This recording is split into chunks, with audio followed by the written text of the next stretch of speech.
Hello everyone, আজকে দিদি একটা পিওর বাঙালি লুক আমাকে দেবে, তো ভাবলাম তোমাদের সাথে লুকটা শেয়ার করি। এখানে আমার ক্রিম্পিং করা স্টার্ট হয়ে গেছে, যেহেতু পুরো চুলে কাজ ছিল না তাই সামনেরটুকু ক্রিম্পিং করা হয়েছিল, তারপরে লেন্স পরে নিলাম। আর এই যে মেকআপ করা অলমোস্ট হয়েও গেছে, বেস মেকআপটা, তারপরে শাড়ি পরে নিলাম। আর আমার লাল শাড়ি তো বড্ড ভালো লাগে, বিয়েতে লালটাই সব থেকে মানায় আমার মনে হয়। তারপরে এই হারটাও আমার বড্ড ভালো লেগেছিল। তারই মধ্যে দিদির ডান হাতে একটা অ্যাক্সিডেন্ট হয়ে যায়, ডান হাতটা ও একেবারেই তুলতে পারছিল না, পুরো কেটে গেছিল।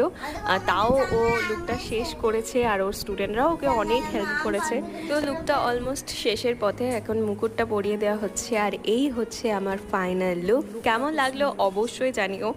আমার তো মারাত্মক লেগেছে, মানে আমি তো ভেবেই নিয়েছি যে নিজের বিয়েতে আমি ঠিক এইভাবেই সাজবো। সতীদির এই 28 এপ্রিল থেকে ক্লাস শুরু হবে। তোমরা যদি এরকম সুন্দর লুক ওর কাছ থেকে শিখতে চাও তাহলে ওর সাথে কন্ট্যাক্ট করতে পারো। সতীদির প্রোফাইল দেখো, ট্যাগ করে দিয়েছি আমি।